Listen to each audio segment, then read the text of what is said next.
Relationships with people.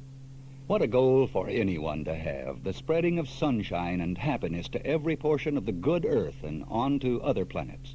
The greatest source of happiness comes from your relationship with your Creator and your fellow man.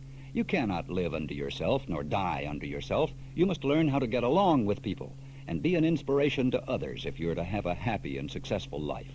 When you change your ways of thinking about yourself, you pave the way to getting along in wonderful relationship to others.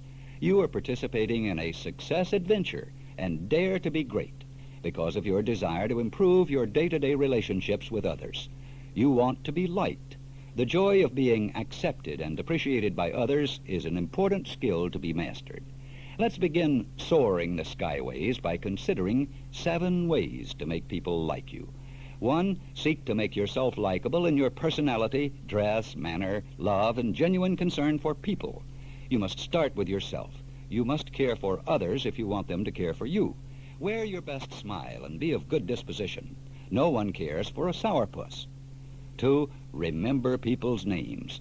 A man's name is to him the sweetest and most important sound in the English language. You can make more friends in 2 months by becoming really interested in people than you can in 2 years in trying to sell yourself to others and get them interested in you.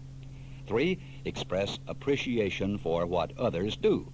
The famous psychologist William James stated, "The deepest principle in human nature is the craving to be appreciated." Glenn Turner's attitude is, forget what you've done for others, but always remember what others have done for you. Always be hearty in your appreciation and lavish in your praise. Praise even the slightest improvement. This will inspire one to keep on improving. Praising a man opens the door for helping him later with his faults. Seek to find the best in others, and you'll be amazed at how much you discover. The most important trait you can have is the ability to see the best in man. 4, listen intently to other people's words. 90% of the people you meet are hungry and thirsty for understanding and appreciation. Give it to them, and you'll be greatly loved. 5, let the other's interests be the topic of the conversation. This will enable him to express himself and help you to know and understand him better. Never assume a bored attitude or permit an "I knew it" expression to flicker across your features. When you interrupt a man, you're implying what he is saying is not worth your attention and time. Talk to a man about himself, and he will become a friend. 6, make the other person feel important. One of the best means of establishing good relationships with another is to give consideration to his opinions. This gives him an opportunity to grow in his feeling of importance and opens the door to friendship. 7, beware of criticism and negativism in your conversation and bearing. As Benjamin Franklin wisely advised, any fool can criticize, condemn, and complain, and most fools do. Glenn Turner asks, who ever saw a statue erected to a critic? There's always a reason for a man acting as he does. Given enough opportunity, he will give you the key to his personality and attitudes. Some tried and proven suggestions for putting these into practice are: 1, learn to be courteous and helpful in ways that are meaningful to others. Glenn W. Turner has given great emphasis in training his employees to make the other person feel important and appreciated. When this is done with sincerity and naturalness, a warm glow is the response of the recipient, and a great satisfaction is the giver's reward. Late one afternoon years ago, William C. Durant, the founder of General Motors, walked into his bank after banking hours and asked for a favor which in the ordinary course of business should have been requested during banking hours. The man who granted the favor was Carroll Downs, an under-official of the bank. He not only served Mr. Durant with efficiency, but he went the extra mile and added courtesy to the service. He made Mr. Durant feel that it was a real pleasure to serve him. The incident seemed trivial, and of itself it was of little importance. Unknown to Mr. Downs, this courtesy was destined to have repercussions of a far-reaching nature. The next day, Mr. Durant asked Downs to come to his office. The visit led to the offer of a position which Downs accepted. He was given a desk in a general office where nearly 100 other people worked, and he was notified that the office hours were from 8:30 a.m. to 5:30 p.m. His salary to begin with was modest. At the close of the first day, when the gong rang announcing the end of the day's work, Downs noticed that everyone grabbed his hat and coat and made a rush for the door. He sat still, waiting for the others to leave the office. After they'd gone, he remained at his desk, pondering in his own mind the cause of the great haste everyone had shown to get away on the very second of quitting time. 15 minutes later, Mr. Durant opened the door of his private office, saw Downs still at his desk, and asked Downs whether he understood that he was to stop work at 5:30. "Oh, yes," Downs replied, "but I did not wish to be run over in the rush." Then he asked if he could be of any service to Mr. Durant. He was told he might find a pencil for the motor magnet. He got the pencil, ran it through the pencil sharpener, and took it to Mr. Durant. Mr. Durant thanked him and said good night. The next day at quitting time, Downs remained at his desk again after the rush was over. This time he waited with a purpose. In a little while, Mr. Durant came out of his office and again asked if Downs did not understand that 5:30 was the time for closing. "Yes," Downs smiled, "I understand it is quitting time for the others, but I've heard no one say that I have to leave the office when the day is officially closed, so I chose to remain here, with the hope that I might be of some slight service to you." "What an unusual hope," Durant exclaimed. "Where did you get the idea?" "I got it from the scene I witness here at closing time every day," Downs replied. Mr. Durant grunted some reply, which Downs did not hear distinctly, and returned to his office.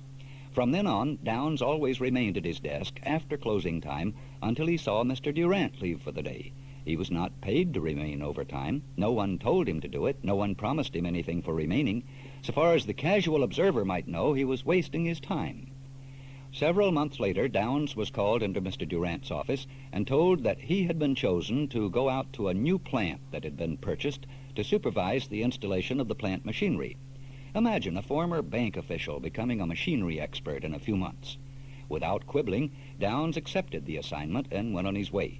3 months later, the job was completed. Mr. Durant called him in to compliment him on his efficiency and asked him where he had learned so much about machinery. Downs explained, "I don't know about machinery. I looked around, found men who did know how to get the job done, put them to work, and they did it." "Splendid," said Mr. Durant. "There are two types of men who are valuable. One is the fellow who can do something and does it well without complaining that he's overworked. The other is the fellow who can get others to do things well without complaining. You are both wrapped into one." As a result of this, Downs was made manager of the plant with a starting salary of $50,000 a year. The following 10 years of association with Mr. Durant were worth between $10 and $12 million to Carroll Downs. He became an intimate advisor to the Motor King and made himself rich along with it. No doubt many of Downs' fellow workers envied him because they believed he had been favored by Mr. Durant through some kind of pull or luck. He did have an inside with Mr. Durant, but he had created that pull on his own initiative. He created it by going the extra mile, by being available when something was needed, and by using initiative in finding men who could do the job instead of asking Mr. Durant how to do it. Years afterward, a friend asked Carroll Downs how he got his opportunity with Mr. Durant. He replied, "I just made it my business to get in his way so he could see me. When he looked around wanting some little service, he called on me because I was the only one in sight. In time, he got into the habit of calling on me." Simple acts of courtesy and thoughtfulness add much to the lives of those you meet each day, but in giving these two qualities to others, you become a greater person yourself. Solly Hemus was for many years the second baseman for the St. Louis Cardinals. Toward the end of his active playing career, Solly was traded to another ball club. The club he went to didn't have a chance of winning the National League pennant. This meant that Solly was in line to receive less money in the latter days of his playing career than he would expect to receive if he stayed with the Cardinals, who were contending for the pennant during those years.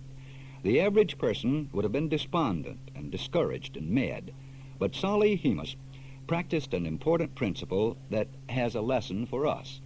Solly wrote Augustus Busch, the president of the Cardinals, a very courteous, gracious letter and thanked him for the privilege of playing for the St. Louis Cardinals. Some years went by. Mr. Busch was looking for a manager. He remembered the courteous letter of Solly Hemus. On May 29, 1958, Solly Hemus was manager of the St. Louis Cardinals. He had never managed a club before, either major or minor league. The president of a major league ball club took a chance, you might say, on a rookie when he was traded to another team. Yes, courtesy is an excellent gift you give yourself, for it comes back to bless you many, many ways. Someone has well said, A gentleman is a man who can disagree with you without being disagreeable. Courtesy is the politeness that is practiced in the refinement of the court. It comes from the manners of the court, that is, manners and grace conducted in a court of royalty. Since we are all emotional creatures and respond in kind to the emotions of other people, when we are gentlemanly in our attitude to others, we get the same response. You know, our character is determined to a great degree by the way we treat other people. Charles Dickens once said, "Once a gentleman, always a gentleman." Be courteous always to other people, and you will find this excellent gift is one you can give yourself. You may not be called upon to be a major league manager, but you may be given just as great an opportunity by practicing courtesy. You can become a popular person. Beauvais said, "The small courtesies sweeten life. The greater courtesies ennoble it." Lord Chatham said, "Now, as to politeness, I would rather venture to call it benevolence in trifles." The real mark of a gentleman is how he treats that person who really can benefit him in no particular way. 2, treat others as you want to be treated. All the religions of the world express in some way the admonition, "Do unto others as you want them to do unto you." This is necessary for your success, and just as important in relationship with people. Henry Ford was having lunch with an acquaintance. He asked, "Who is your best friend?" His companion named several persons, but Ford took out a pencil and wrote on the tablecloth, "Your best friend is he who brings out the best that is within you." Take time to look behind the actions of others and see what they can become. As you help someone to be himself, you not only have the satisfaction of knowing you have had a part in his success, but your own self-esteem will get a boost in the awareness that you have given your best to another. Be enthusiastic in your conversation and listening. You can treat a person right in the wrong way. If you would like to be a power with men, cultivate enthusiasm. People will like you better for it. You'll escape the dull routine of a mechanical existence, and you will make headway wherever you are. It cannot be otherwise, for this is life. Put your soul into your work, and not only will you find it pleasant every hour of the day, but people will believe in you, just as you believe in electricity when you get in touch with a dynamo. 3, listen to what people are trying to express until they've found their way to the best action and direction. The average person is wrapped up in himself. He is so intent in hearing himself that he never listens to anyone else. Be different. Lend an ear to your fellow man. General George Marshall stated it this way: listen to the other person's story, listen to the other person's full story, listen to the other person's full story first. Arthur Gordon, the writer, tells a story about a newspaper editor in a small town. He was often at his desk until late at night, writing editorials and doing other work. One night about midnight, there was a rap on his door. "Come in," he called. The door opened, and there was the forlorn figure of a neighbor, a man whose little boy had recently drowned. He had taken his wife and son out canoeing. The canoe had overturned, the wife was saved, but the child had drowned. Ever since the tragedy, the father had been very upset. Apparently, he had been walking the streets and had been drawn by the light in the newspaper office. He sat down and slumped forward in dejection and silence. Instead of making conversation, the editor went on with his work. After a few minutes, the neighbor said, "I'm ready to talk." Then for over an hour, he poured out his heart. He told again the details of that fateful night and wondered if he could have done anything different so his son might have lived. Finally, he talked himself out, and after asking if he could come and talk again, he left. The editor had done nothing but listen attentively, sympathetically, and with a loving heart. He was beloved by everyone in the community because of this ability to listen. People would talk out their problems to him, and in so doing, find their own solutions. St. Francis of Assisi is famous for this prayer, which we should all claim for ourselves. "Lord, make me an instrument of thy peace. Where there is hate, may I bring love. Where offense, may I bring pardon. May I bring union in place of discord, truth replacing error, faith where once there was doubt, hope for despair, light where there was darkness, joy to replace sadness. Make me not to so crave to be loved as to love. Help me to learn that in giving I may receive. In forgetting self, I may find life eternal." The most unlikely person in the world to have good personal relationships would be a bill collector. But Al Stevens has shown that it can be done. Al owns the Wapello Adjustment Bureau. Businessmen paid him to collect bad debts. For years, Al was like any other collection agency. He made his calls, begged, pleaded, sometimes had to be rather firm. One day he came across the principles of possibility thinking and determined to run his business by those principles. He decided to see each of his debtors as people with serious problems and how he could be of help. Stevens turned his collection agency into a human service bureau aimed at helping people. His first interview after he had made this decision was with a 27-year-old housewife who owed a 7-month-old bill to a merchant. Instead of asking her for the money, Al talked to her in such a way that it inspired the woman to confide in him. A series of medical bills had taken the family savings. Heavy debts followed, then depression set in, and the husband couldn't seem to hold a job. Soon he and his wife were fighting all the time. Al sensed that their chief problem was one of organization, and he set about to show the wife a system of rotating payments so that they could be free from debt within 9 months. The husband got a good job, and their marital relations were on a much better footing. Al Stevens became one of the most popular and well-liked men in his city. All of this because he determined to look positively at others, to see not their actions, but the reason for their actions. 4, be conscious of the needs of others and give your best to meeting those needs. Napoleon Bonaparte said, "I love power. Yes, I love it, but after the manner of an artist, as a fiddler loves his fiddle, in order to conjure from it tones, chords, harmony." The real key, then, is what you want to do with your success. If you can use it to the benefit of others, then that is a worthy reason for seeking it. Browning said, "A man's reach should exceed his grasp, or what is heaven for?"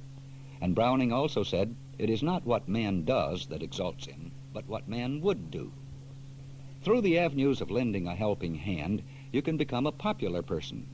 Edward Choate lives in Los Angeles, California, and is in the insurance business. At the beginning of his career as a life insurance salesman, he made a modest living but broke no records, and then came an unfortunate business venture, and Mr. Choate found himself at the bottom of the ladder and forced to make a new start. This experience caused Mr. Choate to stop and take inventory of himself. He wondered why it was that some men reached the heights of achievement, but others were condemned to failure. He came to realize that the loss of material riches could lead one to the source of greater riches, consisting of one's spiritual forces. Choate ceased to think about selling life insurance and began to look for opportunities to be of service to others who were troubled with problems they could not solve.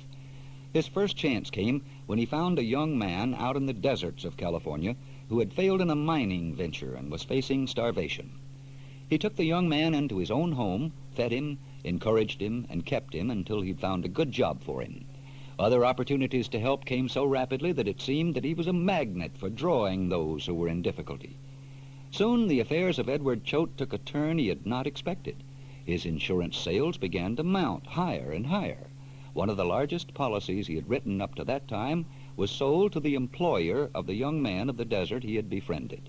This sale was made without any solicitation on his part. His business grew until he reached that goal coveted by all life insurance men, life membership in the $1 Million Round Table. This is attained only by those who sell a minimum of $1 million a year for 3 consecutive years. So in seeking spiritual riches, Edward Choate also found material riches. In helping others, he was helped even more. Truly, there are no satisfactions in life that bring such depths of joy as knowing you have met the needs of another. Your adventure will continue on the other side. Please turn to Side 2.